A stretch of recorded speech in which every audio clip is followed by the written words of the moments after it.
Good evening once again. Today is the second lesson of this topic on the five qualities. So we covered some of the slides from last week. And for those who came physically for the venue, thanks for coming all the way down. Today, no rain, which is a good thing. I encourage more people who are nearby to come down physically to attend the session. Then you have more closer or intimate kind of session. And for those who are at home, I hope you can see me.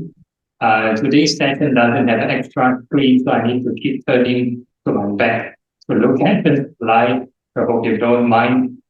And without further ado, we can start the session. And some ground rules along the way. If there are any questions related to this particular topic, when I'm giving the talk, if you have any issues, do feel free to ask questions. You can type in the comment section, type in the chat box, and Luis can anytime can stop and let me know. So last week we covered on mindfulness. Mindfulness, basically these four types of mindfulness. Mindful body, feelings, mind, and the Dhamma, these four things. So it's not mindful of anything and everything, mindful of the stock market, mindful of the news, mindful of the weather, and so on. And then you can be mindful of anything, but they may not lead to detachment, may not lead to release and detachment. So this is the four things we're mindful of. And also there is the clause. You need to put aside greed and distress with reference to the world.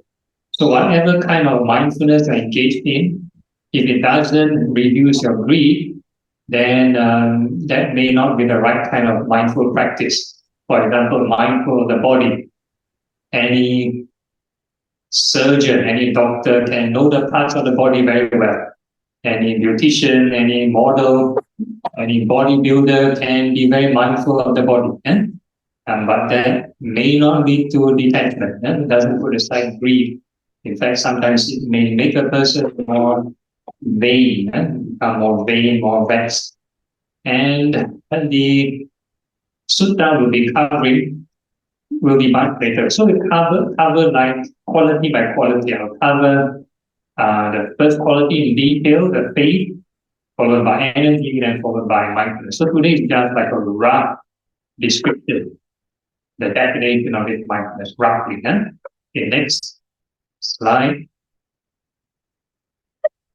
Okay, so this is the supposedly more chin, more profound kind of subject, faculty of concentration. So I won't read the entire script. Basically talks about the four jhanas, four levels of concentration. So in the Noble Eightfold Path, the eighth of the Eightfold Path is called right concentration. And right concentration is defined as the four jhanas. So the first jhana is briefly read through. There's a case where a monk or a disciple of noble ones making it his object to let go, attains concentration, attains singleness of mind, quite withdrawn from sensuality. So if a person, let's say, meditate and watch on the breath, they focus on the breath, then they let go of other forms of sensuality. That means they ignore the sound, whatever disturbances, other people make noise, whatever stray thoughts, you kind of like temporarily ignore them, come back to your meditation object. So that is withdrawn from sensuality. That means you are so invested in your meditation object. Doesn't matter whatever kind of meditation it is, can be the breath, can be chanting the Buddha's name, so on and so forth. Withdrawing from unskillful mental qualities. So unskillful mental qualities means greed and anger. So if you cling on or react to any sense stimuli with greed and anger, that is the unskillful quality. Someone disturbing you, some neighbor make noise, then you might start to complain, or you sit down, feel too long, too painful, or you start to daydream, hey, what's next for dinner? So all these are unskillful mental qualities. And if you react with greed and anger, so a person cannot enter concentration like that. A person needs to avoid or withdraw from this kind of unwholesome state of mind. Then he remains in the first jhana, this first level of concentration, and it mentions some emotions, rapture and pleasure born from withdrawal, accompanied by directed thought and evaluation. Right, so these are the symptoms of the first level of concentration. So in the sutta definition, or most of the sutta definition, you'll just mention rapture, pleasure, this directed thought and evaluation. All right, so this rapture and pleasure is not the pleasure you have from eating ice cream or going shopping and those kind of stuff. Huh? So this pleasure comes from withdrawal from the senses. So you discover another source of happiness, another source of pleasure, not from the flesh, not from the senses. So this is a bit out of the world, but can be achieved in this world. That means you withdraw from the senses. So it requires a bit of meditation training. If you are interested, you can look up the previous Dhammayut video. I did give a talk on meditation in my first session, I think. So you can go through the Dhammayut YouTube and search for an introduction to meditation. Okay, and you have this accompanied by directed thought and evaluation. So these two factors, directed thought and evaluation, are many probably scholarly or academic kind of Buddhists, academics, or even non-Buddhists. They will interpret this directed thought and evaluation as pursuing the meditation object. Because it only happens in the first jhana, the first level of concentration. In the second level of concentration onwards, there is no more directed thought and evaluation. Then the second level of concentration, no more thinking, which is not personally I feel it's not the right kind of interpretation, because every level of concentration requires right thought. It's part of the Noble Eightfold Path. We require right thought and right effort. You still need to think, still need to come back to the meditation object. So one good example is the Dipa Sutta, DIPA. It's on the breath meditation as well. So the Buddha mentioned every level of concentration needs to watch this in and out breathing of the concentration. And the second level of concentration, you have this thing called stealing of directed thoughts and evaluations. It enters and remains in the second jhana. Rapture and pleasure born of composure, unification of awareness, free from directed thought and evaluation, internal assurance. Okay, so when a person able to evolve the state of mind from the first to second level, there's a bit of emotional change. So there's no more directed thought and evaluation. So this directed thought and evaluations is more like a thought cluttering process. So the pleasure and rapture still remain. So the rapture and pleasure sort of seem to appear clearer compared to the first level. Okay, then if a person proceeds to the third level with the fading of rapture, he remains equanimous, mindful and alert, and senses pleasure with the body. He enters and remains in the third jhana, of which the noble ones declare equanimous and mindful. He has a pleasant abiding with the abandoning of pleasure and pain.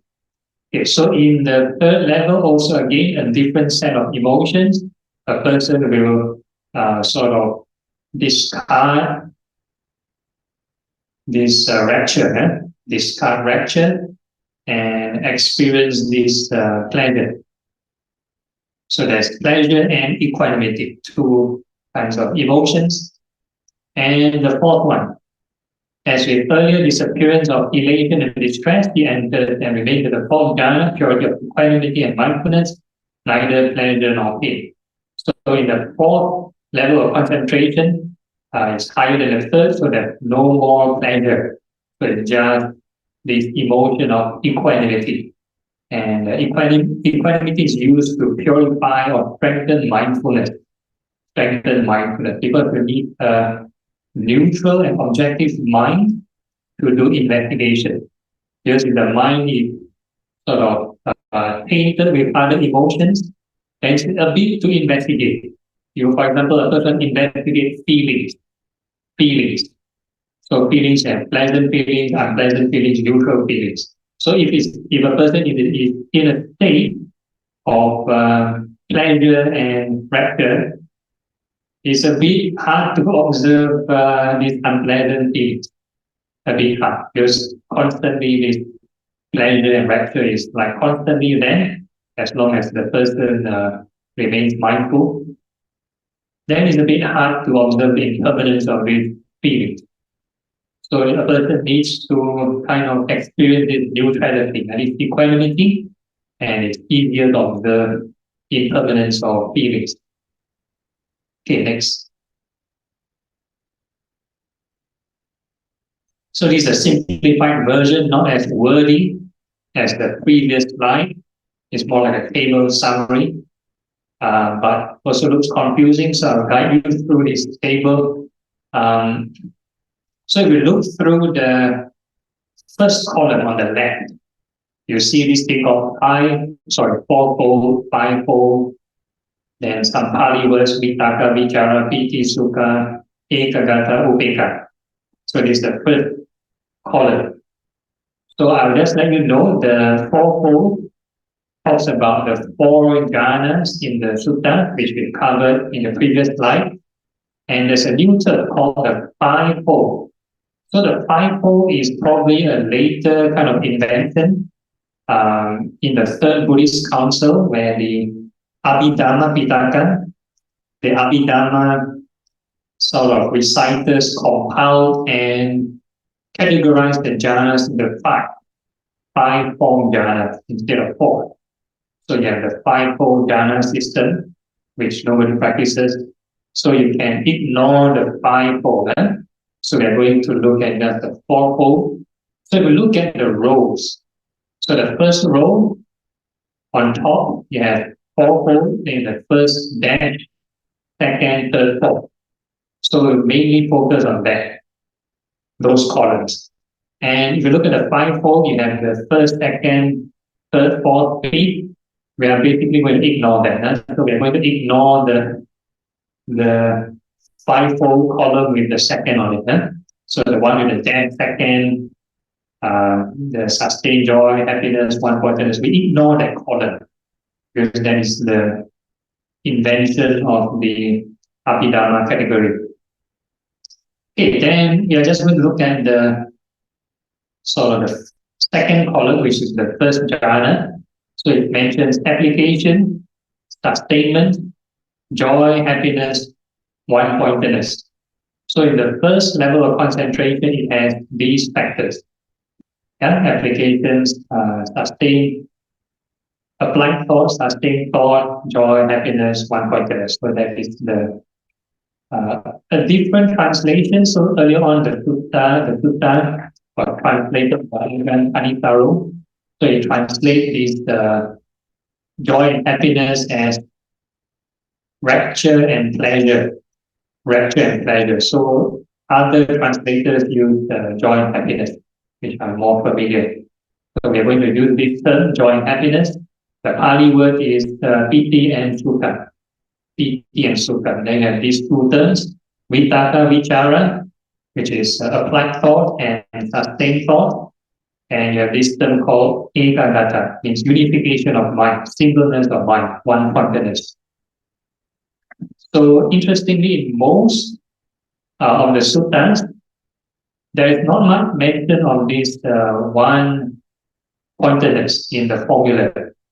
Some suttas, only a few suttas have this ekagata, one-pointedness. and it appears in all the jhanas. Yeah? So the first jhana already has ekagata, this one-pointedness of the mind or singleness of the mind, all the way to the fourth jhana. So it has this one-pointedness of the mind.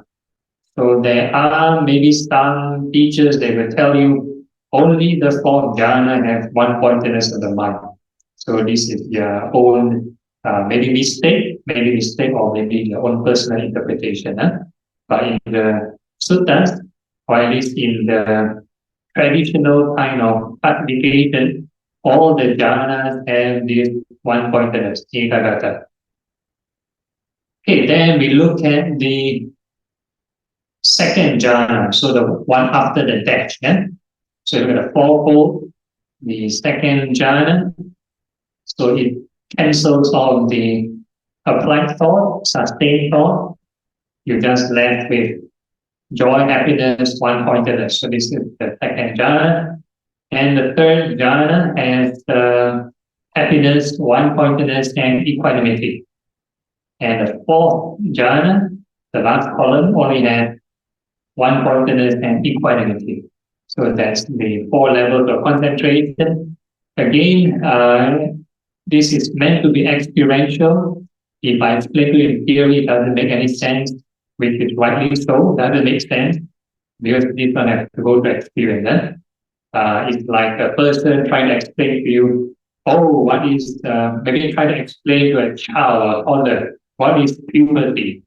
So they have no idea. So they need to go through this experience first. So this one is through meditation, you need to experience it. Next slide. Okay, sorry, previous slide again. I need to mention one more thing. Okay, so there is another kind of term which is popularly used now. The Pali term is called Kanika Samadhi, Upacara Samadhi, and Apana Samadhi. So translated as momentary concentration, assess concentration, and full concentration. So these terms are later invented by the commentaries. You cannot find it in the sutta. But according to the commentarial definition, the apana samadhi, the last one, the full concentration, equals to all these jhanas. So the first jhana onwards equals to the apana samadhi, full concentration. And the other 2 terms called the kanika samadhi and upacara samadhi are basically consolation prizes for people who don't really get it. So that's the term, because there's no such mentioned in the sutta. So nowadays, because most schools don't really practice or kind of have the guided step-by-step kind of methodology to achieve these experiences, they'll just get around. You meditate, have some peace. They'll just get, maybe it's SS concentration, maybe it's momentary concentration, maybe it's full concentration. So it's more like guessing and guess. So they won't know which level of concentration they are in according to the jhana classification. Because some Dhamma thought, for example, the breath meditation can take you to all these levels of concentration one by one, first, second, third, fourth. For example, let's say other schools of thought, other meditation objects, let's say like reciting the Buddha's name or Buddha's quality. It doesn't bring you to the first, second, third, fourth level of concentration. In fact, it jumps to, my personal opinion, it jumps to the 6th level of concentration directly. So it literally jumps to a formless concentration, to this perception of infinite consciousness. So a person who meditates, they recite Buddha or Amitabha or whatever mantra it is, and they enter very peaceful. But never go through this joy, happiness, or whatever it is. So they just know it's peaceful. So they don't know which level of concentration they're in. And probably those teachers that taught them also don't know which level of concentration. So they'll guess, well, maybe it's the concentration or momentary concentration. Maybe it's jhanas, maybe it's no jhanas. So it's all like hit and guess, right? So they'll normally, let's say even in the Thai forest tradition, a lot of the teachers who always mention jhana, they will start to use these commentarial classifications. This has momentary and full concentration. And they probably won't know which is which either. Okay, so they will start to say, sometimes they don't even know that jhana is equals to full concentration, or they start to equate certain jhanas as momentary concentration and certain jhanas as full concentration. So they use other kinds of indicators and measurement. If a person can sit and fast and don't eat, don't breathe, then they'll say, that is full concentration. They'll use other kinds of benchmarks instead of the Sutta benchmarks. So we'll get into that in future lessons when we talk into detail in Samadhi. Okay, next slide. Okay, so we talk about discernment. So this is the last quality, which is on wisdom. Discernment means wisdom. Huh? Like the case where Mark, the disciple of the noble ones, is discerning and done with discernment of arising and passing away. Noble, penetrating, leading to the right ending of stress. So the clue is here. A person needs to observe arising and passing, always mindful of impermanence. So earlier on, we talked about the faculty of mindfulness, mindful of body, feelings, the mind, and the Dhamma. And in future lessons, we'll talk about these four things need to be mindful of impermanence. If not, the person mindful of the body, they'll get attached to the body. They won't be detached from the body. So you need to equip with mindful of impermanence. When you think of the body, you need to be aware of impermanence. When you think of feelings, you need to be aware of impermanence. When you think of your mind, you need to be aware of impermanence. When you think of the mental qualities of the Dhamma, you need to be mindful of impermanence. Then you can detach from greed. Okay, so this is the faculty of discernment. It discerns as it has come to be. This is stress. This is the origination of stress, the cessation of stress, and a path practice leading to the cessation of stress. So basically, these are the Four Noble Truths. And the Four Noble Truths is the key. Right from the beginning, when a person practices, you need to have this right view in order to practice, certain theoretical right view of faith in order to practice. And towards the end, eventually, only an arahant, only a fully enlightened being can understand the Four Noble Truths. So some people will say, how come I keep repeating this Four Noble Truths? We will never understand the Four Noble Truths until we are fully enlightened. Huh? Because the Third Noble Truth talks about cessation of stress. That means the ceasing of all craving and suffering.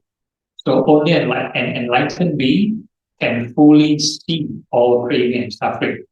So if let's say we are just beginning the practice, we may partially see some craving, reduce certain craving, but not fully see the craving. So the level of peace or level of happiness experienced is very little. It's not the full extent. So it's not a full version. So only enlightened being can fully comprehend the Four Noble Truths. So this is the whole life practice to understand this Four Noble Truths. Huh? Okay, I start to see something that chat in this question. So right now I can take some questions. We finish one small chapter before we move on to the next slide. No questions? Okay, no questions, then we move on. Okay, next slide, please.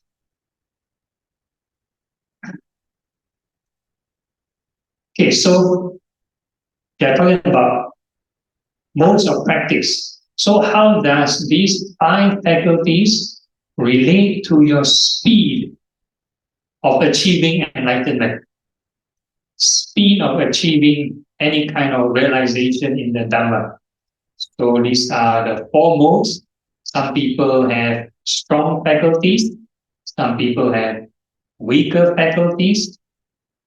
And there are pleasant paths, and there's also unpleasant path. So the Buddha did mention here. Okay, so there are the 4 kinds of different people. The first category painful practice with slow intuition. So this is probably like the worst case scenario. They do certain, they go through the path, experience a lot of pain or unpleasantness, and they have very weak faculties. So, very slow to reach enlightenment. Okay, then the next category, painful practice with quick intuition. So there's another group of people which is they go through a painful process but able to reach enlightenment fast.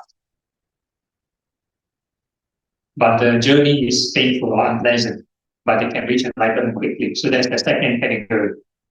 And the third category, pleasant practice with slow intuition. So they go through the practice, they enjoy the practice, but very slow. They take their time, very slow to reach enlightenment. Then the fourth one, pleasant practice with quick intuition. That means they enjoy the practice, they find it enjoyable, and they reach enlightenment quickly. So that's like supposedly the ideal case. Most people want this path. They want to quickly reach the goal, or at least the Theravada tradition want to quickly reach the goal, but don't want to be too painful. They want to enjoy the practice. Okay, next. Okay, so what is painful? So this is the worst case scenario. Painful practice and slow intuition. So this is the first group of people. There's a case where a certain individual is normally of an intensely passionate nature. He perpetually experiences pain and distress born of passion. It is a lot of craving. He is normally of an intensely aversive nature. Perpetually experiences pain and distress born of aversion. So greed and anger, always greedy, always angry, or usually greedy and angry. So that's like their range of emotions.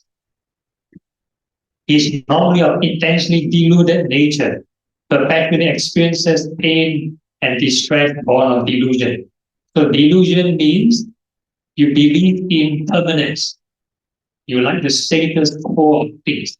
So if a person never experienced any kind of meditative kind of peace, they don't have these jhanas, then the kind of delusion they have is, for example, they want to live forever, or they want to stay young forever, they want to be healthy forever, they want to enjoy their life forever, something like along these lines. So it's a kind of delusion. Okay, so it's 5 faculties, the faculty of conviction, persistence, mindfulness, concentration, discernment. The 5 qualities are present in a weak form.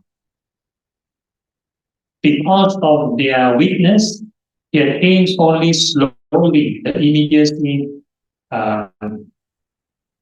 So the commentaries will comment, what is immediacy? Concentration forming the path. Okay, so this concentration forming the path would be the insight-related concentration, nothing to do with jhana. So it's vipassana kind of concentration found in the Bojjhanga, 7 factors of enlightenment. That leads to the ending of affluence. Affluence means defilement. This is called painful practice with slow intuition. So a person very passionate, very deluded, a lot of greed, a lot of anger, want to pursue their mundane dreams a lot, or sort of ignore the spiritual path. Maybe once a month, then observe some religious ceremony, that kind of thing. Then they experience a lot of hard journeys in their life. Whenever got a problem, then go to the temple and pray, something along these lines. They need to have some hard knocks in life first. Then eventually then come to the center. So this is the first category of people. Okay, next. Okay, what is the painful practice with quick intuition?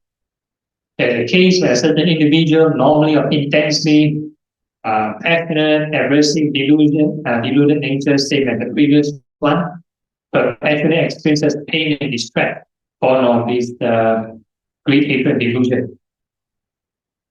These five faculties, however, are present in an intense form. Intense form. That means like there's a sense of urgency.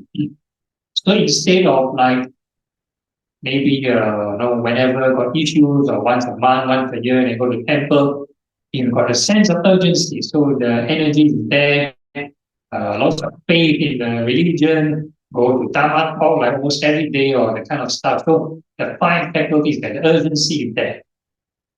Because of their intensity, very intense. Want to quickly get out of the suffering. They see the importance of getting out of this pain and suffering. He attains quickly the immediacy that leads to the ending of affluence. This is called painful practice with quick intuition. So eventually, they can reach the goal, realize the truth. So this is the second category of person. Okay, next. Okay, then the third kind. So you kind of change the parameters a bit.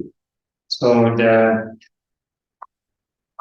case where individual normally not of an intensely passionate, aversive, or deluded nature. So the greed, anger, and delusion, not really a lot. So they are very chill person, very relaxed, very chill, not very temperamental, not much mood swing, or basically they don't face any kind of crisis. Currently, the state of mind very relaxed, very probably easygoing. These five faculties are present in a weak form, and so probably kind of not urgent in the practice, very weak form. So probably the same, maybe once a year or once a full moon, they just go to the temple. Because of their weakness, it attains only slowly the immediacy that leads to the ending of the affluence. So this is the third category. Pleasant practice with slow intuition. So they kind of don't face much pain. They go along the religious path, they kind of enjoy it. But the result for their realization also very slow. It takes a long time to realize. So this is the third category. Next slide. Okay, yeah. So this is the last one. Pleasant practice with quick intuition. So similarly as the previous one, greed, hatred, delusion, not very intense, so not much suffering from the greed, anger, and delusion. But the five faculties are very strong. So somehow there are lots of faith, a lot of this urgency to practice, a lot of interest in the Dhamma.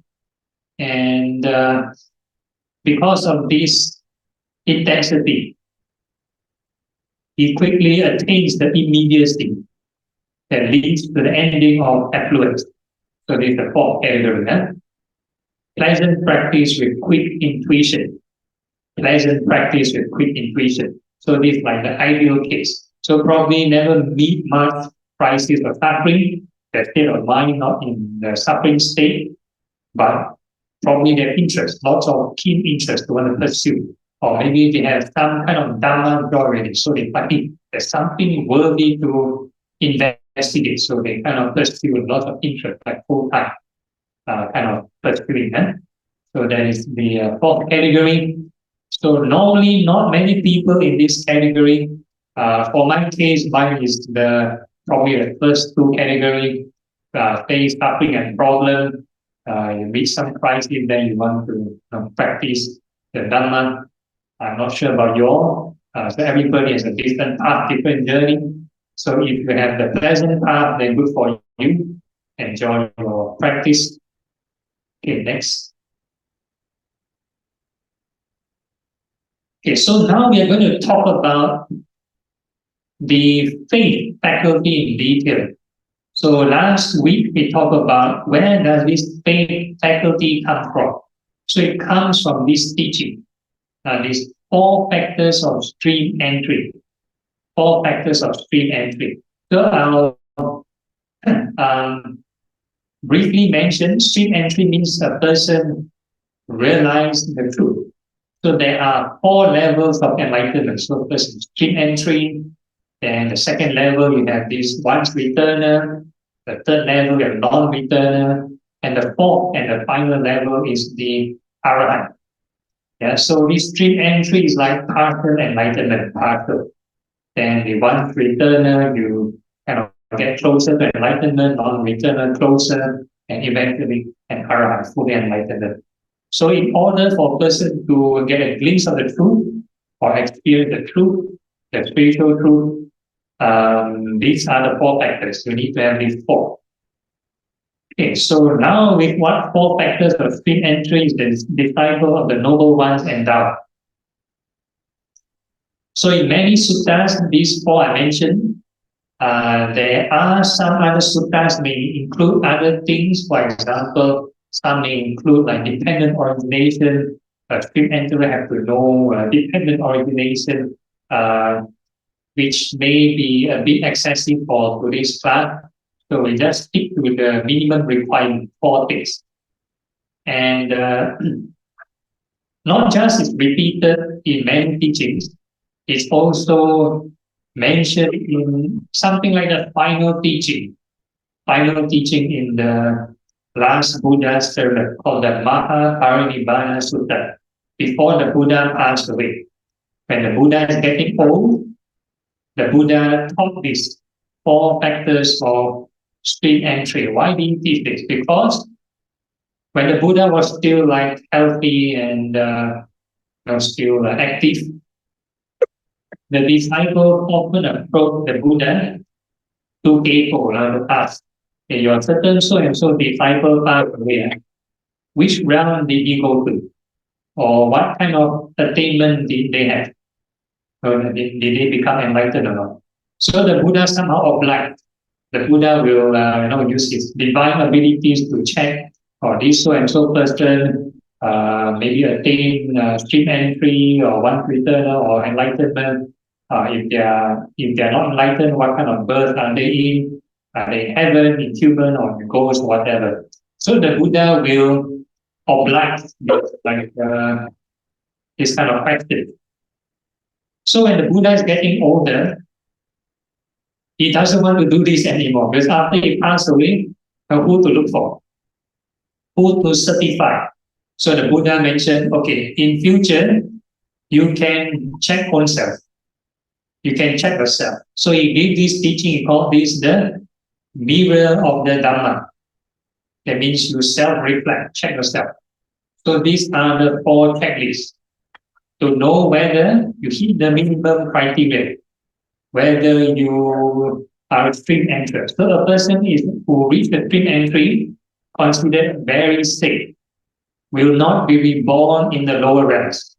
No more animal realm in the future birth, no more goat realm, no more hell realm in future birth. So it's either human or above, human or heavenly realms. So considered like the same zone. So stream entry is like nowadays the Theravada Buddhist, the popular trend now is to aim for stream entry. Aim for stream entry. So lastly we talked about Theravada Buddhist, very kiasi, right? Aim for not want to die so many times. So they want to aim for 7 lifetimes. So stream entry, we believe, maximum 7 more lifetimes. Maximum 7 more lifetimes. If you are more hardworking, maybe 4 lifetimes, 3 lifetimes, 2 lifetimes, depends on you, right? So, but it won't hit an 8th lifetime. So the Buddha guaranteed maximum 7 lifetimes. Because once a person experiences the truth, at least they know that this inner peace, inner happiness related to the Four Noble Truth. So they know it's there, but even though they want to pursue all kinds of mundane sensuality and happiness, they still have greed and anger, they haven't overcome them. So stream enterer still pursue all the desires, but when things go wrong, for example, when there's a circuit breaker or lockdown, they cannot access their entertainment, at least they won't go crazy and commit suicide. At least they know there's another contingency, another source of happiness. So, so this was stream entry. Yeah? So with this urgency, then they will practice harder, or at least pursue the spiritual goal. So it won't be enjoyment from the 7 lives. So within the 7 lives, due to the law of impermanence, they will face hiccups here and there. They will want to pursue the spiritual life, and within the 7 lives, they will reach this enlightenment. So this is the guarantee by the Buddha, and a lot of people aim for 7 is the stream entry, because it is better to have maximum 7 lifetimes rather than countless more rebirths. That's the Theravada. Unless you aim for the Bodhisattva path, you want to be enlightened last, want to go through many more rebirths, then that's a different route altogether. Okay, so these are the 4 criteria. The first one, there's the case where the disciple of the noble ones is endowed with verified confidence in the awakened one. That means they have full faith in the Buddha. So that's the first criteria. So in this day and age, the Buddha not alive anymore. So the Buddha not around. So how to have faith? In the Buddha's time, some of them say, you're legitimate, I can have faith because I meet you. So I know how you behave. I see the way you teach. I have faith in you. So that's for people in the Buddha's time, the Buddha's era. So now the Buddha already passed away into Parinibbana. How to have faith and confidence in the Buddha? It is through the second one. He is endowed with verified confidence in the Dhamma. Whatever the Buddha teaches, if you're able to apply it and see results, then you know this guy is not talking nonsense. Then you know he's teaching the real deal. So this is the second one, faith in the Dhamma. So the Buddha mentioned, if a person see the Dhamma, he will see the Buddha. Not literally see, as in they experience the Dhamma, then they will understand the essence of the Buddha. So this teaching actually comes from this particular story. There's this monk who is very sick, called Vakali, Vakali, Vakali. So that's a Vakali Sutta. So this monk has lots of faith in the Buddha for not the right reasons. A lot of faith in his appearance. The Buddha looked very majestic. In the Buddha's time, only certain groups, elite groups of people, have access to certain esoteric knowledge in the Vedic scriptures. Things like the 32 marks of a great being. So not all Brahmins know, only the Vedic reciters. So these Vedic reciters learn special Sanskrit.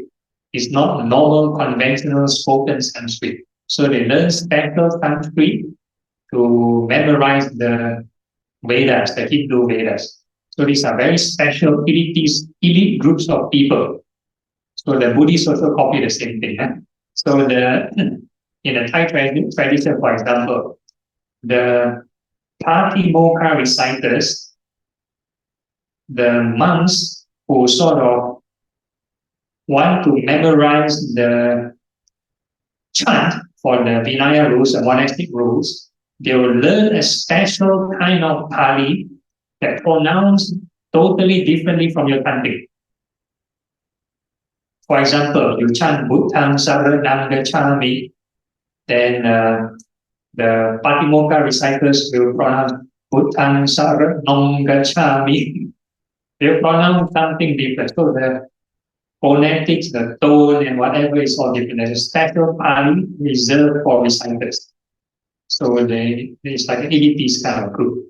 And so those who preserve and recite the Vedas, at least in the Buddhist perspective, they will know these 32 marks. So the special royalty, like kings or certain kings, will have access to these religious advisors, and they will advise on the marks of the body, like the life story of the Buddha. The king or the Buddha's father will have access to these Brahmin phrenology, and look at the marks of the body and determine whether it's future great king or great religious leader. So only special beings like the Buddha have these 32 marks. So these are the very blessed beings. Not everybody can have. And these beings will appear, do not know when, maybe once in a blue moon. And these 32 marks are depicted like the Buddha statue. Huh?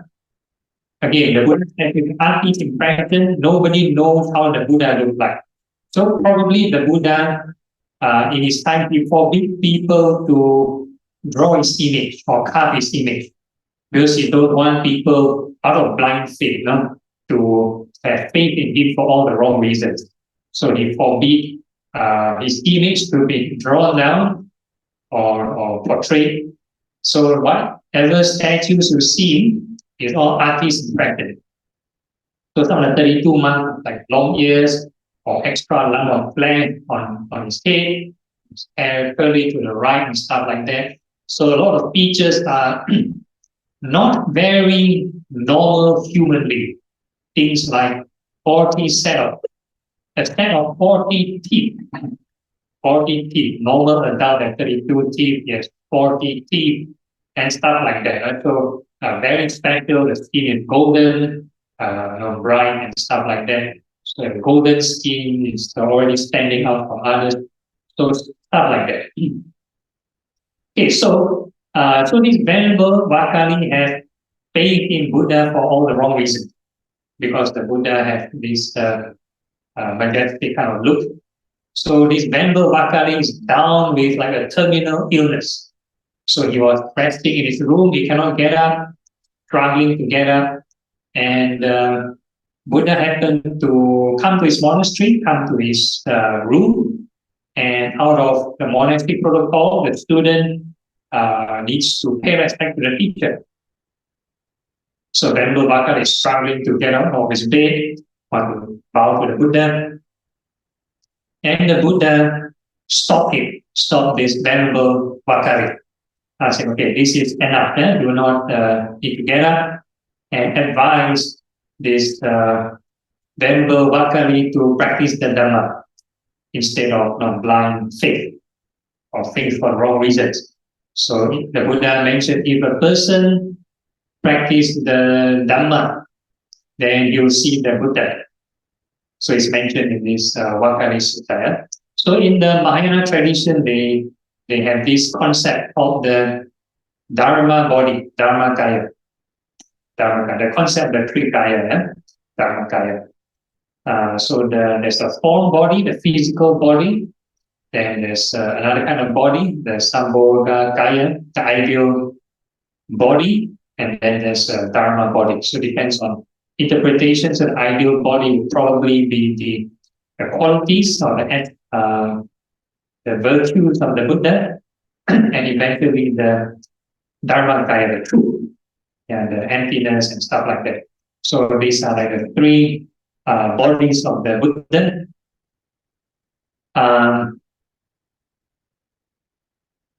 Okay, then when a person has this second criteria, then you have the third one.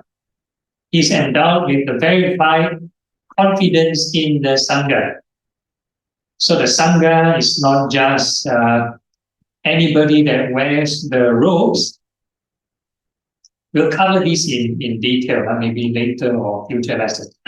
So the Sangha that we recited in our chant in English earlier, the 4 pairs of persons and 8 types of noble beings. So these are the real Sangha.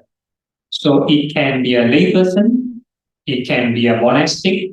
So it's actually referring to a state of mind. Anybody who realizes the truth, anybody who clears certain level of defilement can be considered a Sangha. But we do not know who is Sangha or not, because there's no name tag or there's no certification. So for the sake of convenience and harmony, we restrict to in the conventional sense. We have the monastic Sangha. So monastic Sangha are people who wear the robes. So in a way, we're just representing the Sangha in whole, in general. Right? So it can be very stressful. We represent the entire Sangha. So the Buddha mentioned, or a lot of teachings like things like Venerable Mahakassapa, this monk, foremost in ascetic practice, one of the Buddha's chief disciples, top disciples in asceticism. Before he got enlightened, I think it took 8 days to reach enlightenment. So the first 7 days, when you go for alms round, he said, whatever food you receive, that is a debt. That is a debt. If we cannot reach enlightenment, it's like cheating this the donor, because we are actually living on donation, people's alms. So because we are representing this sangha, these people who are enlightened. So if we did not realize the truth, then basically whatever people try to support is actually sort of in a way like cheating, right? Cheating their donations. So only the 8th day after he got enlightened, so this Venerable Mahakassapa mentioned, okay, yeah, clear all the debt. So whatever people give, then is truly they are creating merit. Truly creating merit. So this is uttered by Venerable Mahakassapa. So the Buddha is also very stern with the monks, with regard to how they use the food, do not waste the food, do not waste resources, and stuff like that. So in a way, it's the minimalist and also environmentalist in a way. But the whole idea is maximizing merit, and also not to create demerit for the conventional sangha who did not experience the truth. If they haven't realized the truth, then basically they are living off in the merits of other great beings. So it's like living off like a debt. Yeah? So can be very demeritorious. So it works both ways. Either you wear the robe and pursue the path, you can also merit, or if you're not diligent, it becomes very demeritorious, double the demerits. Okay. And then there's a fourth criteria.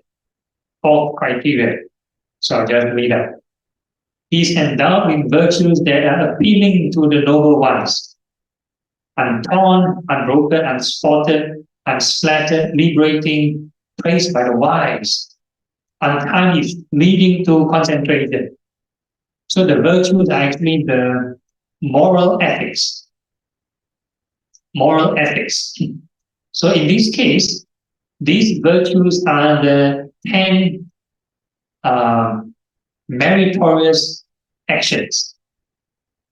So basically, thoughts of non-greed, thoughts of non-anger, thoughts of non-delusion. So that's for the mind. So for the speech, you have avoid telling lies, avoid harsh speech, avoid idle chatter, avoid divisive speech. Then you have bodily action, avoid killing, stealing, sexual misconduct. So basically, the 5 precepts, somehow they don't include alcohol. That doesn't mean you can take alcohol. Try to observe the precepts as whole as possible to prevent this heedlessness. And when a person practices or observes the 5 precepts, the one we chanted earlier, beginning of this session, the 5 precepts in totality, together with the right intention, then this is the pure precepts. Pure precepts. If a person do not practice along with the Noble Eightfold Path, they do not practice the right thought, then they just only behave well only, like any law-abiding citizen, just for the sake of not getting arrested, or because nobody's looking, then they, or because there are people looking, then they behave well, then that's not the right kind of practice. So the real kind of virtue, I won't want to talk about precept, so the term here used is virtue. So virtue include the state of mind, the intention and motive for observing certain kind of behavior. Right? So when we talk about precepts, it's not just about do not do anything, do not kill, do not steal.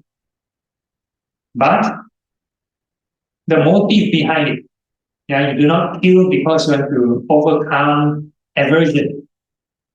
Like mosquito come, then you go simply going to kill. You practice compassion, right? You want to overcome anger. You see whether the mind, are you irritated? Do you have anger? So it's a training. So when a person observes their precepts well, when they reflect on their precepts, it's also looking at their mind. Looking at their mind. So when the circumstances come, when the conditions come, it's a training opportunity for the mind. It's not keeping a precept for the sake of keeping precept. Then it becomes wayang. We call it wayang samo from last week's lesson. Tama wayang become wayang samo. Why is that so? Because if a person just keep the precept for the sake of keeping precepts, then any coma patient in hospital can do it. They just lie down, they cannot speak, they cannot do anything, cannot move. You give them 1 million precepts, no problem. They can observe. Does it make them very meritorious?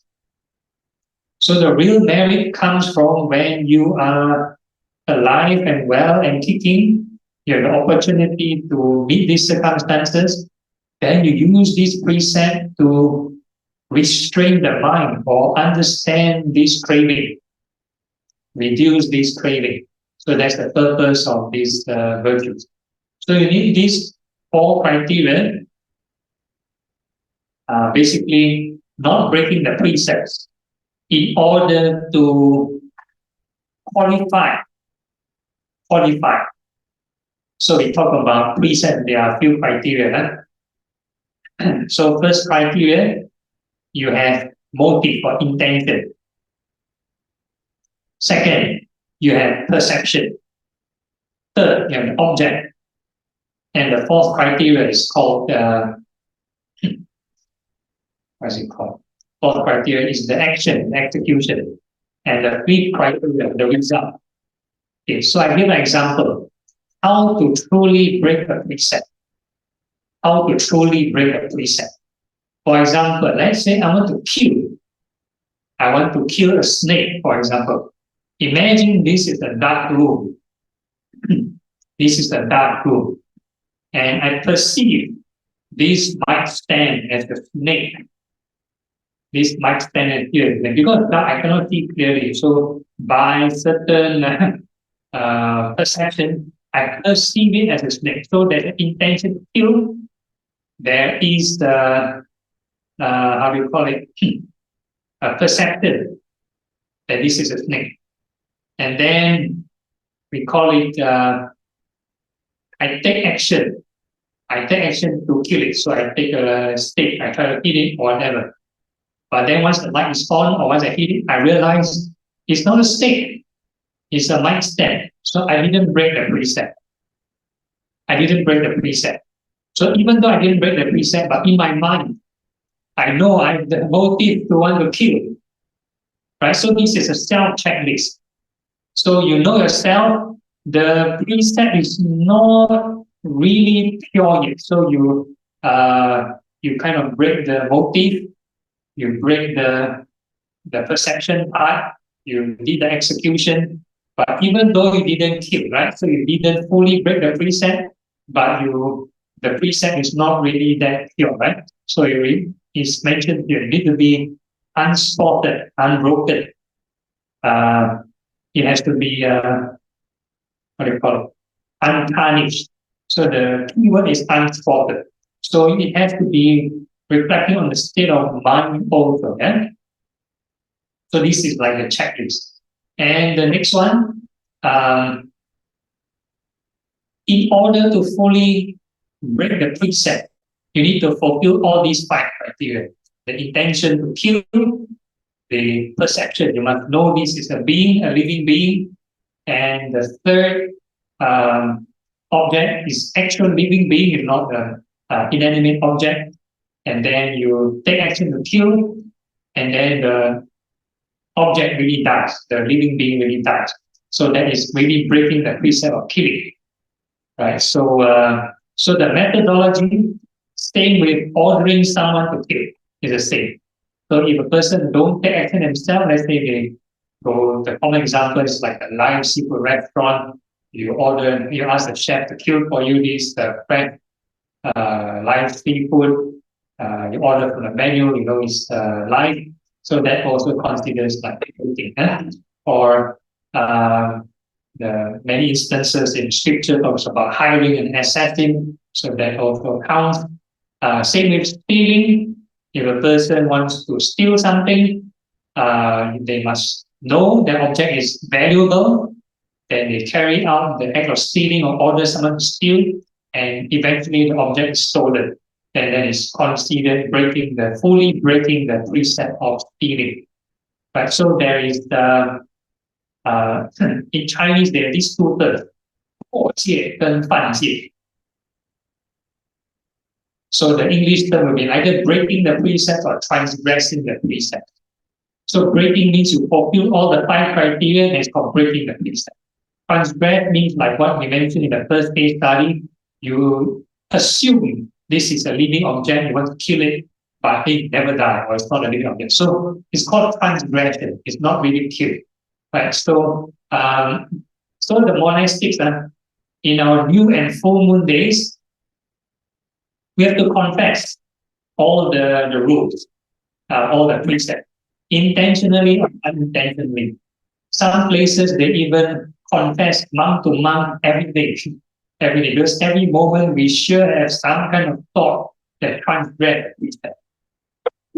And in some puja, certain chanting, morning, evening chanting, they seek forgiveness from the Buddha, Dhamma, Sangha, the triple hands, on a daily basis, because there will be somehow a transgression of precept. So in our monastic rules, interestingly, there's how to transgress the precept. Imagine if I want to steal this mic stand. I have the intention to want to steal. So once I have the intention, that's like not a transgression. You have the intention, that's bad motive really. Every step you take towards the object is a dukkata offense. That means the minor offense in the rule. So even though I haven't taken it, but once I have the motive to want to steal and I walk towards it, one step is one offense. Another step I take is another offense. So imagine the kind of offenses we accumulate every day. So the monks have like a few hundred precepts. So there are so many kinds of precepts.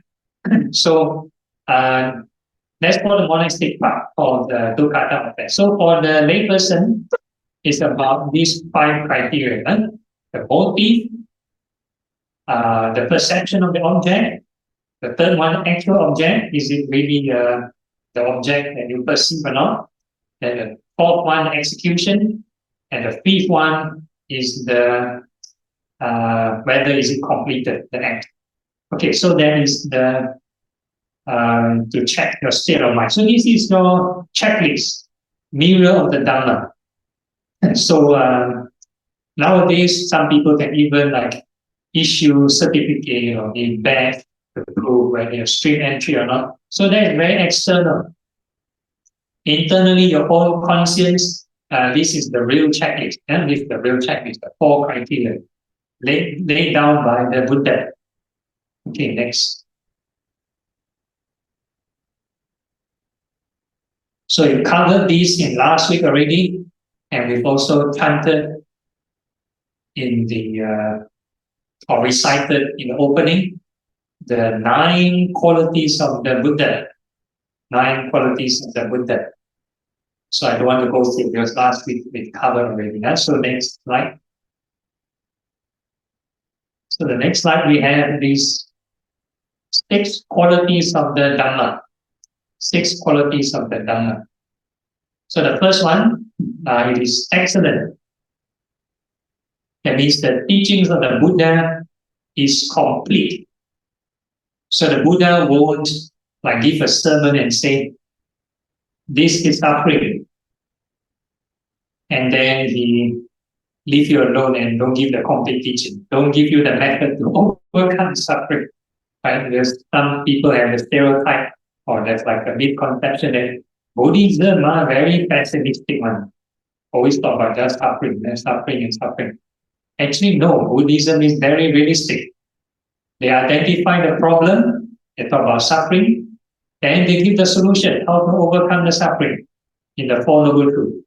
So this is called, the teaching is excellent because it's beautiful in the beginning. It gives you the methodology in terms of how to build up the merits, your precepts, your virtue. Beautiful in the middle, teach you how to develop concentration, develop the mind. And beautiful at the end, teach you wisdom and discernment, how to detach and gain liberation. So this is the excellence of the teaching. But if you read from the suttas and explore yourself, it won't be so beautiful because the teachings is like all over the place. You need to probably go to a Buddhist structured course to understand the Buddhist fundamentals. Because if you read the suttas and whole, it's basically like a jigsaw puzzle. You have this teaching and Buddha teaches something here.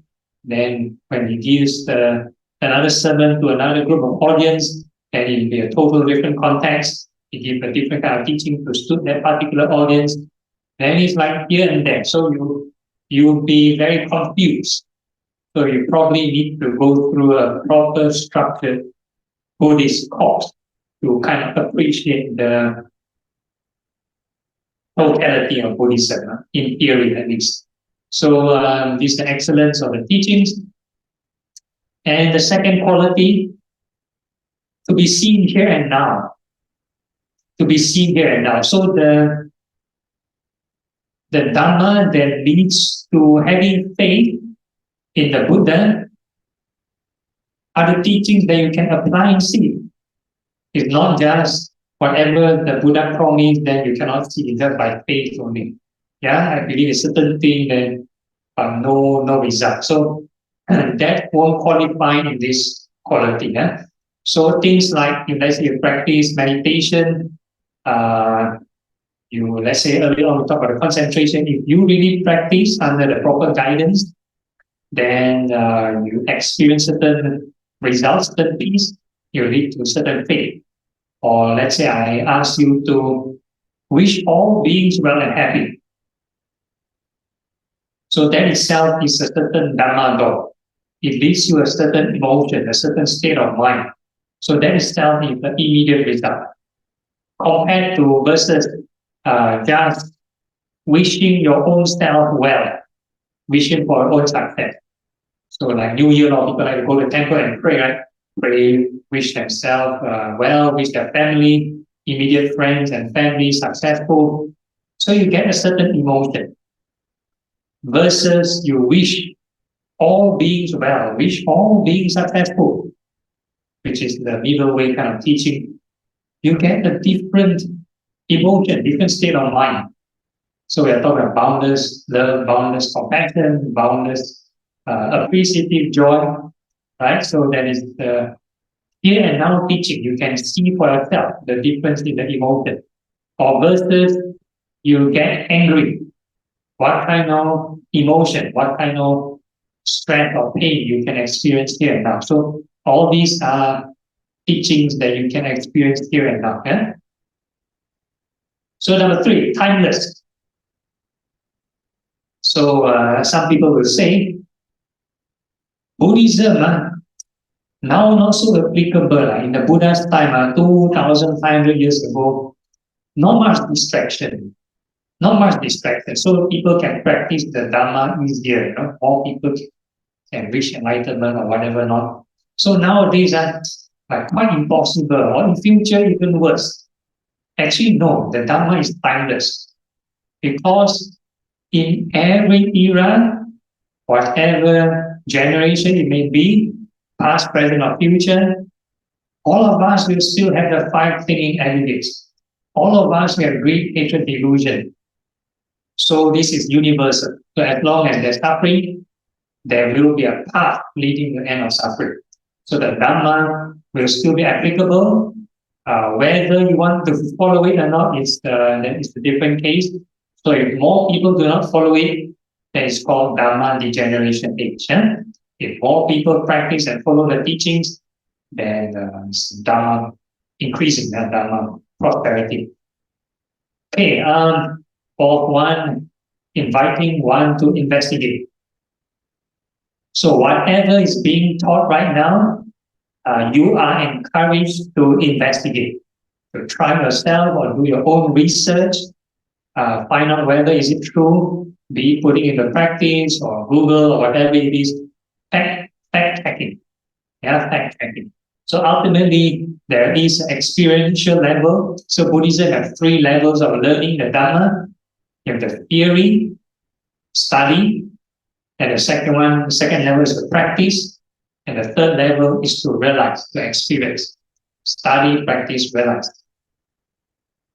So in the theoretical level, you can do your fact checking, whatever I flashed out here, whether is it nonsense, so you can double or triple check different sources.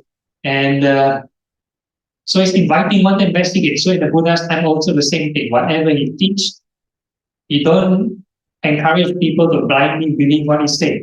Yeah, you need to put the teachings to test. And the second one, to put it in practice, whether is it practical or not, whether is it achievable. Yeah, because nowadays there's so many kinds of interpretation of the teachings. If you put into practice, doesn't apply or get back to worse, or you become more selfish, more angry, that means something is wrong with that particular teaching or something wrong with your interpretation of that teaching. Huh? Okay, then the third one, if it is correct, then you should be able to experience it, realize the truth. So it's a cycle. So once you realize, then you reinterpret again the theory. You have a different kind of sort of revelation or insight to the teaching. So like reading the basic teachings. You read the Four Noble Truths from beginner, then the more you practice, you read the Four Noble Truths again, you have a different understanding. Right? Because it's a constant cycle. It's a constant chain. You study, practice, go to have certain life experience, then you sort of realize a bit here and there, then you revisit, revise again, and then, hey, I understand it differently. So understanding will change over time. Eh? So it's a constant QC troubleshooting mechanism. Leading inward, leading to inner peace, leading inward, not leading outward. So there are two kinds of dhammas. Transcendental dhamma called supramundane, leading to liberation, and there are mundane dhammas. Mundane dhamma that doesn't lead to liberation. Things like the different realms of existence, the devas, what kind of devas are there, devas fighting, what kind of ghosts. So all these are more external things. So last week I gave an example of a handful of leaves. Did I give an example of a handful of leaves? Yeah. So a handful of leaves are these dhammas that lead to liberation. Right? So there are many teachings, even though it's in the Buddhist scripture, that may not lead to liberation. Things like I mentioned earlier on, the 32 marks of the Buddha.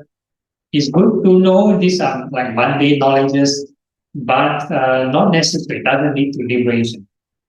Okay, then the sixth one, realized by the wise, each for themselves. So that's why we sort of recited in the opening chant. So it's only for you to know. So nobody can verify for you. So in the Buddha's time, because the Buddha has certain mind reading ability, he knows which mind is it liberated or not liberated or semi-liberated. The Buddha knows. And some monks may know. Some monks have the ability. Not every enlightened monk knows. Right? So I think last week we talked about this Venerable Sariputta and Badiya. Right? So even Venerable Sariputta, the right-hand disciple of the Buddha, the wisest disciple of the Buddha, enlightened monk, can't tell who is enlightened or not. Right? So because he doesn't have the ability. So not to mention in this modern era, you can't tell who is enlightened or not enlightened.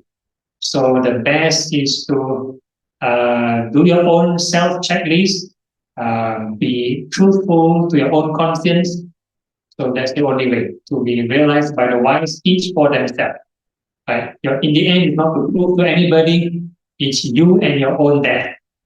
After passing away, what's the state of mind? What kind of rebirth or no rebirth? Depends totally on your own concept. Yeah? Okay. Next slide. Okay, faith in the Sangha. Right, so like we mentioned, you see the picture, very colorful. So this is the conventional Sangha, right? Conventional Sangha, different pattern, different style, doesn't matter. But the main thing is the 9 virtues, the 9 qualities. So the first one,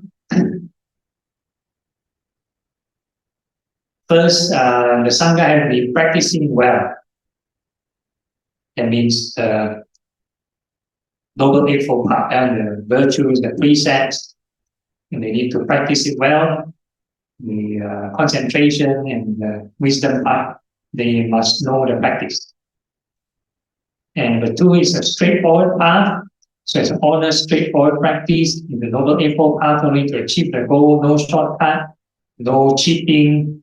Nowadays, there's a lot of syncretism with spiritism and whatever, not with whatever culture. Some people may try to, use tattooing or use get certain items or amulets or holy objects or talisman to grant them certain benefits or whatever. Not so there's no shortcut, yeah.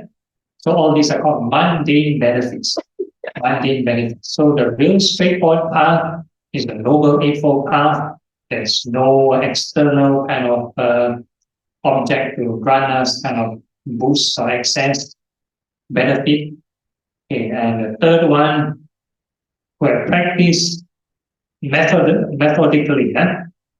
So there is a method. Things like when we talk about meditation, there is a method. You can't straight away jump to enlightenment path straight away.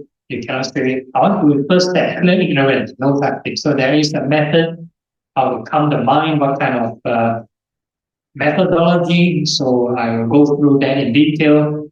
Things like these spiritual friends, avoid unwholesome company. Then we talk about observing the precepts, have discussion in the Dhamma, and stuff like that. So you need to have certain method.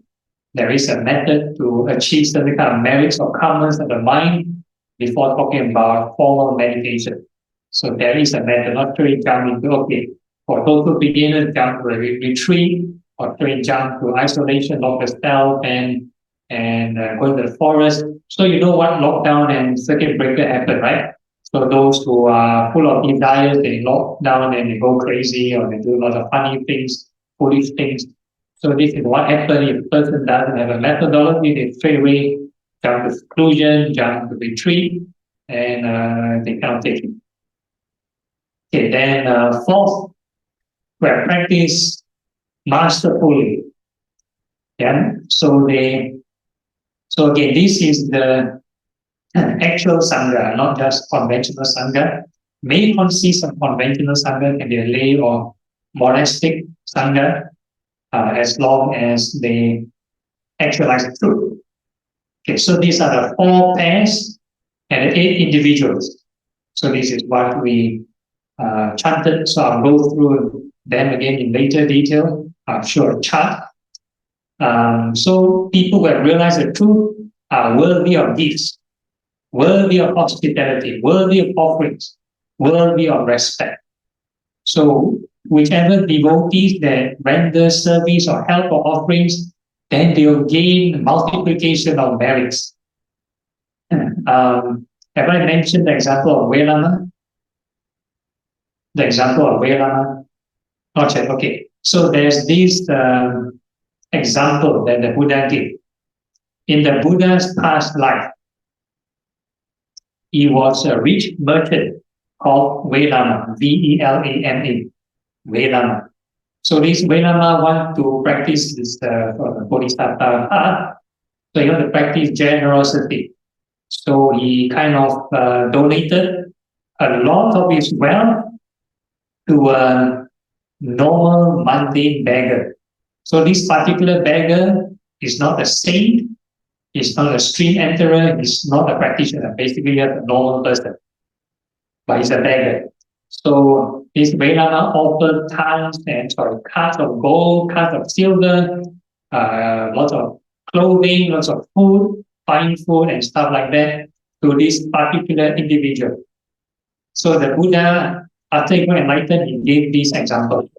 So imagine if a person practices generosity as he did, like Velama, he has X amount of merit, X amount of good karma. But if he were to feed one bowl of food to a street enterer, that is the first individual, 4 pairs of men. So I explain in detail. So the first pair will be a path to stream entry and a fruition to stream entry. So these are the first pair of individuals. They will get 100x of merit.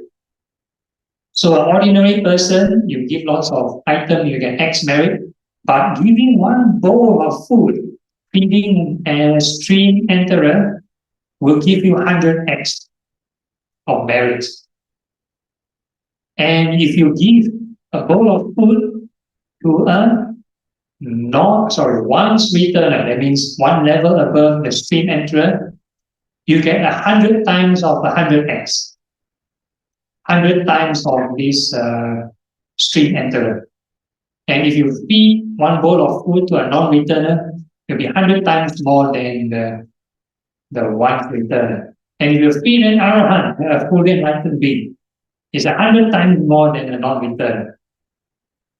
So that's why the Buddha mentioned these people worthy of gifts, worthy of hospitality, worthy of offerings, worthy of respect.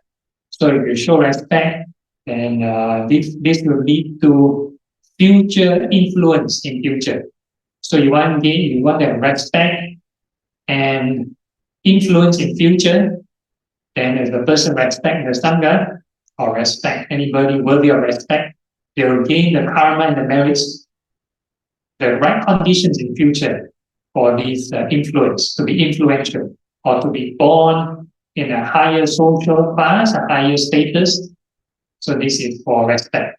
So for offerings and gifts, if a person wants to be, rich in future, so this is the cause. If a person gives and offerings to the Sangha, the people will actually realize it, then they will have this good karma for future to be rich in future. So this is the kind of karmic teachings. But again, I will go through that in detail next time. So I give an example of Venerable Mahakassapa. If a person have not realized any of these stages of sainthood, from stream enterer to arahant, then when they receive these gifts, it becomes a debt. It's not a merit. It's a debt to the receiver. Yes, the person who gives the gift will have the merit, the state of mind is their gift to the so-called holy person, but the person who receives it becomes the debt, so it becomes the platform. So many times in Buddha teaching, they mention if a person receives the gifts ungratefully, they haven't realized any of these sainthood, they will be reborn in the lower realms, reborn in hell and so on. Okay, and the last quality, incomparable field of merit for the world. Incomparable field of merit for the world. So not just these people are able to teach the correct teaching because they themselves experience the truth, then they share the path leading to the truth. So it's not just theoretical understanding only, so it's experiential. Experiential leading to the path, actual path, but also whatever kind of gifts and merits they receive will be meritorious to the giver. And interestingly, vice versa, whatever wrongdoings that a person do to the saint, the demerits will also multiply. So if a person want to harm a holy person, it becomes very demeritory, so multipliers. Okay, so these are the 9 kinds of merit. So the monastic rules, interestingly, the Buddha laid down the rule for monastic not to declare whatever state or achievement to a lay person. So a monastic cannot say, oh, I'm enlightened, even though it's factual. Because what will happen is all the devotees will rush to the enlightened monk because they want this merit month. The merit is 100 times more than 100 times more than giving to an ordinary person. Right? So what will happen is if the devotees just rush to give an enlightened monk, then the rest of the monks who didn't declare but they practice sincerely will go hungry. Nobody give them anything. So this will cause lots of problems. So the Buddha mentioned, furthermore, this Velana Sutta, if a person were to give an offering to the Sangha in all 4 directions, including the Buddha, so the state of mind, giving to the Sangha, is more meritorious than giving to just the Arahant alone. So a lot of times the Buddha mentioned you have to give to the Sangha. It's not just to him. And even for this, so his own stepmother, or even to his rich sponsors, they want to give it to him only. The Buddha said, no, it's not to him, but to the Sangha. And the Sangha of all 4 directions. So this is the Buddha speaking. Okay, next. Okay, so this is the kind of more detailed explanation. What are the 4 pairs of individual, 8 types of individual, 4 pairs of persons, 8 types of individual. So the stream enterer, there's already 1 pair, 2 types of individuals, so times 2 lah. The path to stream entry and the fruition of stream entry. Then there's a path to one's returner and a fruit of one's returner, path to non-returner, fruit of non-returner, and the path of Arahant and the fruit of Arahant. So these are the 8 types of individual. So a person who has reached stream entry will need to clear 3 kinds of defilement: identity, view, doubt, and clinging to rites and rituals. So this is the 3 kinds of defilement that a stream entry has to overcome. So doubt will be doubt of the 4 noble truths. That means a stream enterer will need to experience the 4 noble truths to a certain degree. They need to overcome craving to a certain extent until they experience this a small glimpse of Nibbana. A small glimpse of Nibbana. That means they know this 4 noble truth is real, it's not fake. It's not just theory only. So they do not have blind belief anymore. So they will experience this spiritual peace, spiritual happiness by just a glimpse only, and just a glimpse. And because they have this overcoming of doubt, they will overcome identity, view, and clinging to rites and ritual.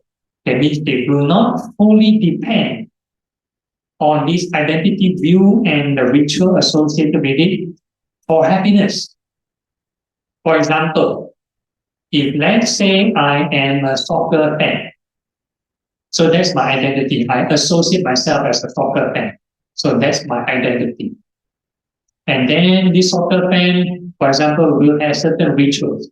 They need to buy certain jerseys, certain shirts associated with their certain favorite team, and they need to watch certain channel, and they need to play certain, they need to play football and whatever not.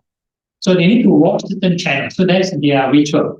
So if their ritual is disrupted, for example, COVID happened, so they are locked down, they cannot go to the field to play soccer anymore, for example, then their ritual is disrupted.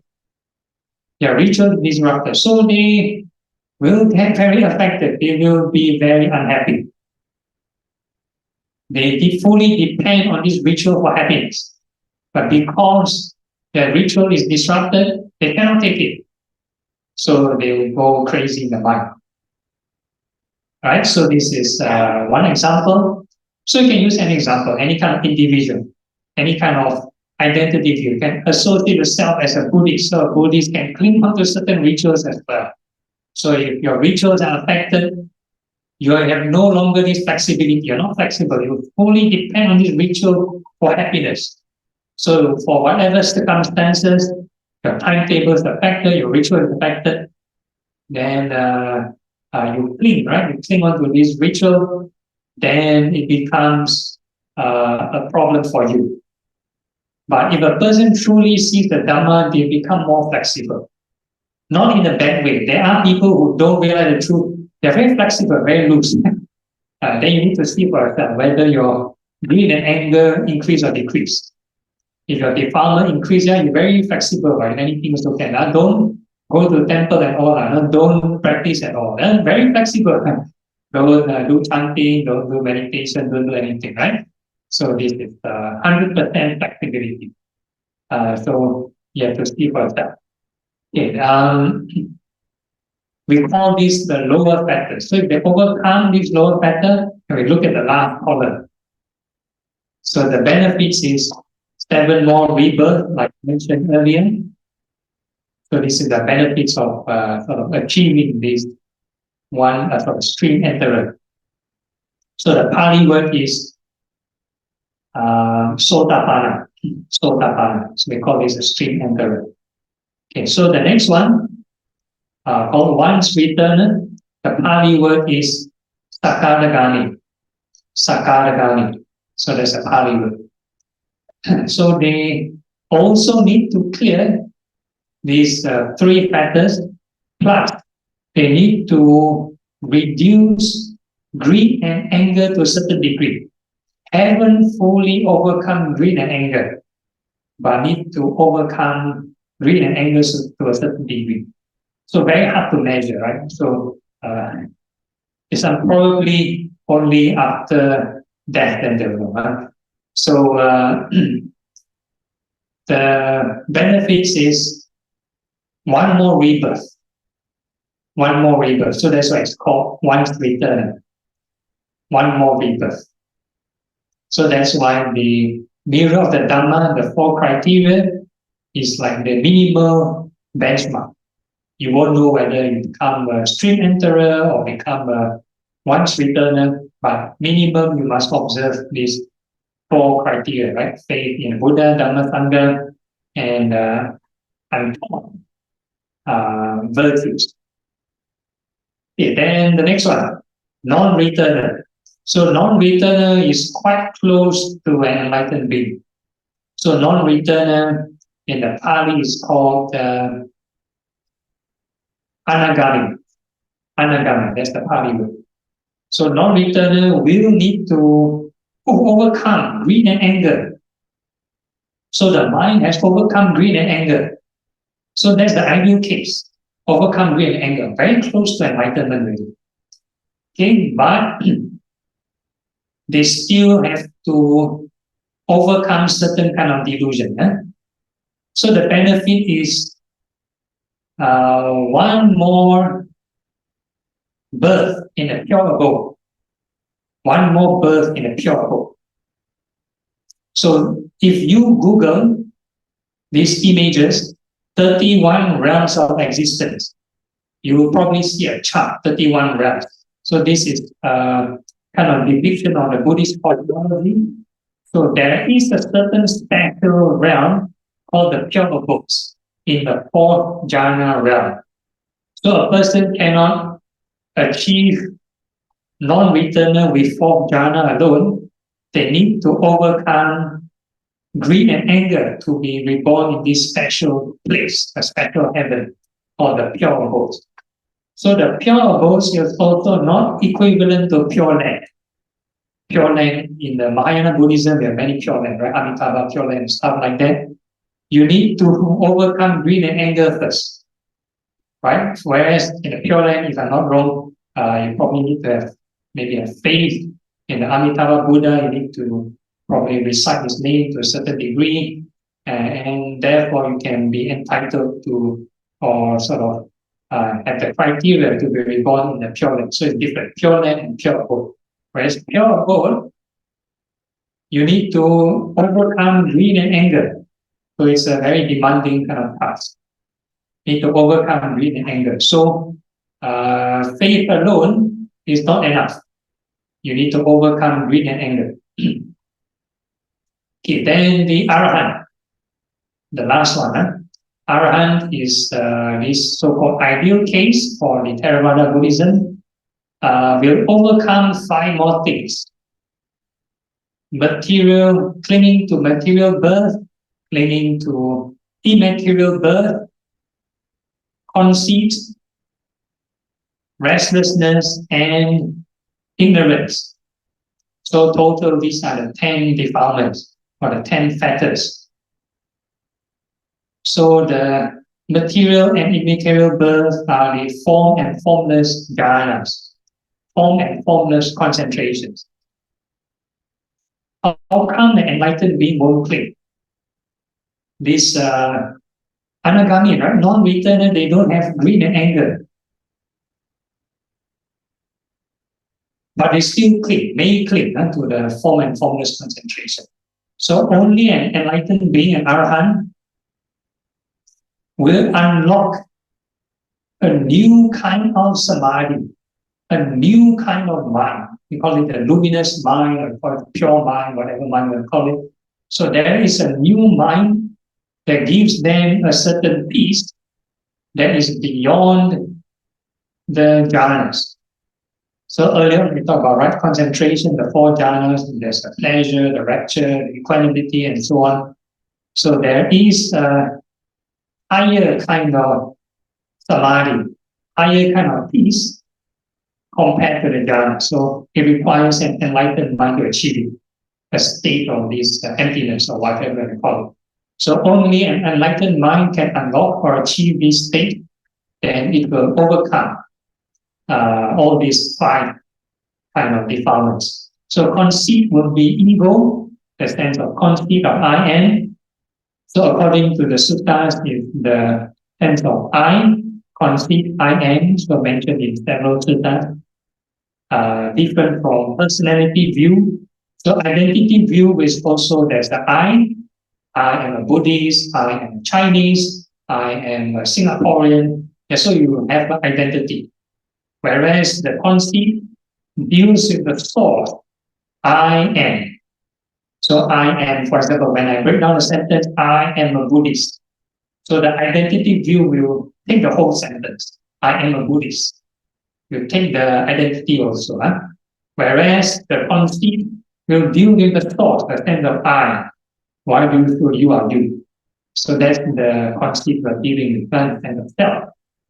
Right? So because there's a sense of self, that the I, then I will experience birth, aging, sickness, and death. I will experience suffering. I will experience sadness. But if a person overcomes self, overcome conceit, then who experiences birth, aging, sickness, and death? So when the Buddha gives teaching, he'll give a teaching that overcome birth, aging, sickness, and death. But he himself goes through aging, sickness, death. I mean physical death, aging, sickness, and physical death. So what kind of aging, sickness, and death did he overcome? That's the mind. Because if the mind overcomes the self, becomes selfless, then becomes a nobody experiences. So this is the Buddhist transcendental teaching. And it's not to, there are mundane ways to overcome aging. Like if you apply aging cream, or you apply those certain cosmetics, or those certain surgery. So these are the mundane ways. Or science talk about cryogenism, right? You freeze yourself and whatever not, or do genetic manipulation. So this is mundane ways of overcoming aging, sickness, and death. So the supramundane way, the spiritual way, is to look inside, leading inward, leading inward. So you overcome this craving, this clinging, this delusion. Once you're free, once you become selfless, you're at ease. Whatever happens, you're at ease. Doesn't matter. So this kind of freedom. Okay. Then the mind, number 9, restlessness. So only an enlightened being can overcome restlessness. So for practitioners or even beginners, sometimes they tell you, or they come and tell me, I'm not meant for meditation. I come from my class. I cannot meditate at all. My mind like monkey. Run here, run there. Very normal. Because only an enlightened being can overcome restlessness. If your mind run here, run there, it's a good sign. That means you know that you still have room for improvement. If you have overcome restlessness, then you don't have to come to my class. You don't have to attend any class. You are enlightened already. So if you still have restlessness, means you still need to practice. I find that you still need to practice, right? So this is for restlessness. And the last one, ignorance. Ignorance means ignorance from the Four Noble Truths. So like I mentioned earlier, only an Arahant can overcome ignorance. They fully understand the Four Noble Truths. Totally understand the Four Noble Truths. Right, so they clear ignorance. So a beginner cannot say, I want first step, clear ignorance. No, that's the last step. Only an Arahant can overcome ignorance. Yeah? So these are the 10 factors with relation to the kind of Sangha. So once you have an appreciation of what kind of Sangha, the Sangha needs to overcome all these things, or the various levels of Sangha, the spectrum of the Sangha. And we take refuge in these ideals, this state of mind, these different levels of consciousness, different state of mind that understand the different levels of enlightenment. So this is what we take refuge in, not an individual. So this is to prevent a cult personality. So even in the Buddha's time, the Buddha is traveling around. Nobody knows how the Buddha looked like. India is so large. Sometimes his own disciples do not know how the Buddha looked like, have not met the Buddha before. But they need to have faith in the Buddha because they need to see the truth. When they experience the truth, then they will see the Buddha. Okay? So this is what the Buddha is aiming at, to practice the Dhamma, to walk along the Dhamma, to be able to honor and revere the Buddha. So this is the highest kind of reverence to the Buddha. Okay, next.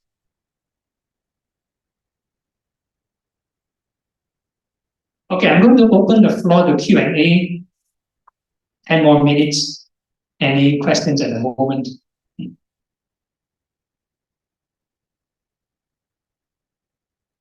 Actually, there is one question from the online audience. So somebody asked, what is the difference between worthy of gifts and worthy of offerings in the episode for the Sangha part? Yeah, so again, very good point. So they are very similar. Because gifts and offerings are about the same thing. Probably in the past, they might segregate gifts in terms of physical gifts. Offerings could be like services, like maybe earlier on, there's a certain individual want to offer me a ride to this particular venue. So it's a service. So gifts are more probably physical in nature, and offerings will be like services, like you have to drive a venerable and stuff like that. So yeah, so these are the two things. Okay, any other questions? Okay, then there's new question. So somebody asked, Bante, how do you prevent Dharma degeneration, especially to a friend who is a beginner in Buddhism? You need to speak a bit louder. They ask how to prevent Dhamma degeneration, especially to a friend who is How to prevent Dhamma degeneration. Okay, so there are five things that lead to Dhamma degeneration. So first one, disrespect to the teacher, that means disrespect to the Buddha, disrespect to the Dhamma, disrespect to the Sangha, disrespect to the training, can be the training rules or precepts, and last one, fifth one, disrespect to Samadhi, disrespect to concentrations. So these are the five kinds that lead to the degeneration of the Dhamma. So it can happen to laymen, laywomen, monastics also, male and female Sangha. So as long as any of these communities do not show respect to any of these five criteria, it will lead to the degeneration of the Buddhist religion as a whole. Yeah, so we can see it happening now. Sometimes I want to talk about news when certain scandals happen. It kind of bring a bad image to the religion. So it kinds of because as a monastic, it may or may not be a Arya Sangha. Arya means a noble Sangha. It can be just a conventional Sangha. But because of this sort of leadership position, it kinds of multiply this damaging effect. So it kinds of brings down the religion. So that's one cause. So layperson also, if a layperson show like disrespect to the Sangha, I think very common nowadays, people start to troll or start to challenge the Sangha, conventional or like otherwise in whatever platform, social media or even live. It's all right to ask critical questions in a respectful manner, but start to criticize and show disrespect. So they are already showing disrespect. So for layperson, if they see some behavior that is not right, you can actually ask privately to the Sangha, dear Venerable, may I know why in this time or in this occasion, why do you do this action? You need to seek clarification because sometimes a layperson may not be privileged to all the monastic rules. So sometimes they may come to conclusions or they have certain speculation. So once they explain from their point of view, they may have a sort of better understanding. Better understanding. So it's good to ask. And for layperson also, layperson or monastic, practice the Dhamma. Practice the Dhamma. So this is the only way to prolong the religion. Because if a person do not practice and see the Dhamma, the only thing you're spreading will be just conventional teaching, dry form, no substance. Dry form, no substance. I give an example. Let's say martial arts. Martial arts. Any kind of skill, let's say martial arts, require training, right? Require a person to spend hours to dedicate and punch and kick and whatever not to hold the skill, to hold the technique. There's a certain form, a certain style even. So requires like a coach or instructor to teach. So that's why you need to have respect to the teacher or to the Sangha, whatever it is. So the coach and teacher will teach the technique, the meditation technique, or in this example, the martial arts skill to the student, and the student need to practice. So this is respect to the training rules and to the samadhi, to the concentration, to the meditation. So you need all these five criteria. So if a person do not respect the teacher, for example, or do not respect to the coaches and instructors, then the teacher will definitely not teach. Will not teach you. Yeah, you can learn online. Yeah, you can learn online. You can maybe watch from YouTube. But the techniques, may not be there. They won't pass down the technique to you. So this will eventually lead to the corrosion on your part at least, because you do not show the respect to the respective teachers, and they will not want to pass down this knowledge to you. Because for monastics, we have this interesting monastic rule. We have 16 precepts when sharing the Dhamma. 16 precepts. Like right now, I share or give the teachings because there is an invitation. If there is no invitation, I cannot suka-suka share the Dhamma. I cannot suka-suka share the Dhamma.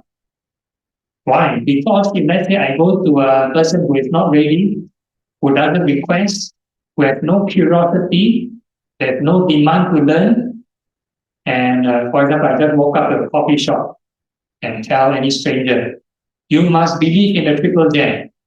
If not, you'll be reborn in the three lower realms. They'll take it very offensively. Yeah, they may not take it in good heart, right? They may have aversion to the religion. Let's say I teach an elderly, they will be thinking, hey, my life experience more than you, who are you to teach me? Yeah, I eat more salt than you eat rice. So we have this interesting precept. If you see a person holding a walking stick, you cannot teach them the Dhamma.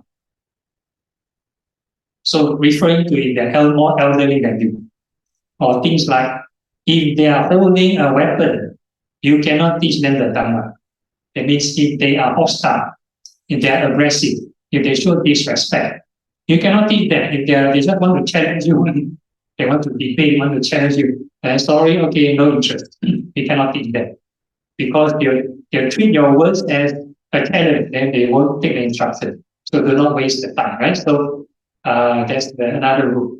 Or another rule we have, if they are holding an umbrella, you cannot teach them the Dhamma. So in the past, if they're holding an umbrella, that means they're higher social class. So things like if their social status higher than you, or if they are your bosses, or higher up in the management, and then you cannot teach them. They'll think like, hey, who are you to teach me or give me advice? Right? So, but wait for the right time. Unless they ask you, no, I need some opinion from you, can you share it with, right? Then it's a different case. Or things like if they are seated higher than you or standing higher than you, that means they're more egoistic, also cannot teach. So we have 16 rules. So basically, in all situations, do not share unless they ask. Right? So this is for monastic rule. So sometimes lay person doesn't know that they come across teaching like sharing the Dhamma, the gift of the Dhamma is the highest gift, must share. Then they start spamming Dhamma teachings to everybody, forward the teaching to everybody, share.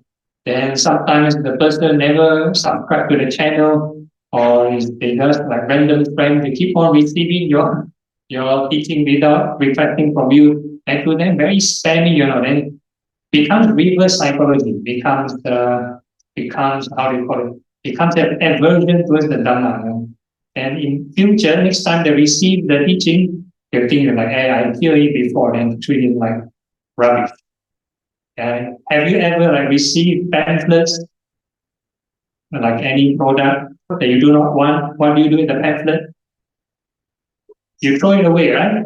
So same thing, they keep on receiving Dhamma, you shove Dhamma books and then shove Dhamma pamphlets, and then they'll just delete, they just throw away.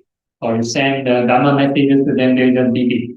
Right? So something like that. So that's why Dhamma very precious.